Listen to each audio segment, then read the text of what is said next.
దేవుని యొక్క అతి శ్రేష్టమైన నామమునకు మహిమ కలుగునుగాక.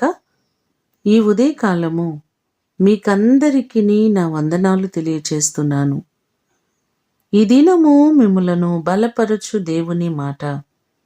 ప్రభువు నా ప్రక్క నిలిచి నన్ను బలపరిచెను. 2వ తిమోతికి వ్రాసిన పత్రిక 4వ అధ్యాయము 17వ వచనం. అపోస్తలుడైన పౌలు మహాశయుడు ఈ మాటలు చెప్తున్నట్లుగా ఈ భాగంలో మనం చూడగలం.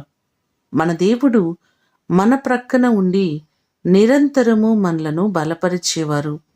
మనకున్నటువంటి ప్రతి బలహీనతల్లో, ప్రతి కష్టంలో, ఇబ్బందిలో, ప్రతి శోధనలన్నిటి నుండి ఆయన మనలను తప్పించేవారు. ఆయన మన పక్షముగా నిలబడకపోతే ఈనాటికి మంటికి మన్నుగా ఉండవలసిన వారము.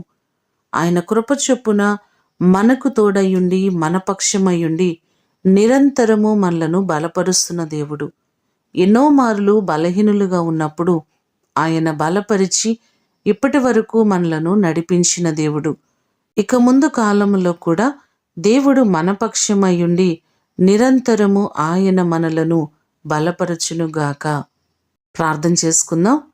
మహాగణుడా, మహోన్నతుడా, మీ ప్రశస్తమైన పాదములకు వందనాలు, స్తోత్రాలు. నీవు నిరంతరము మమ్మలను బలపరిచే దేవుడవు.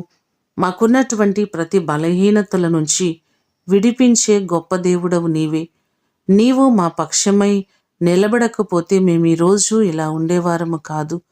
ఎన్నోసార్లు ఎన్నో శోధనలు, బలహీనతలు, సమస్యలు మా ఎదుట నిలబడినా నీవు తోడుగా ఉన్నావు కాబట్టి మేమింకా క్షేమముగా నిలబడగలుగుతున్నాం. నీ కృపచేత మా ప్రియులెల్లరినీ జ్ఞాపకం చేసుకోండి. వారికి ఉన్నటువంటి ప్రతి సమస్య నుంచి విడిపించి వారి పక్షమయ్యుండి గొప్ప కార్యాలు మీరు చేయండి. ఈ దినమంతా కూడా మీ సన్నిధి, మీ ప్రసన్నత మా అందరికీ మీరు కలుగు చేయండి. ప్రతి వారి ప్రయాణములలో క్షేమాన్ని మీరు కలుగు చేయండి.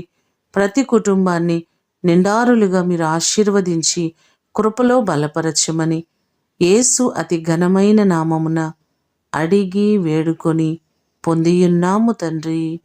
ఆమేన్. దేవుడు మిమ్ములను దీవించునుగాక.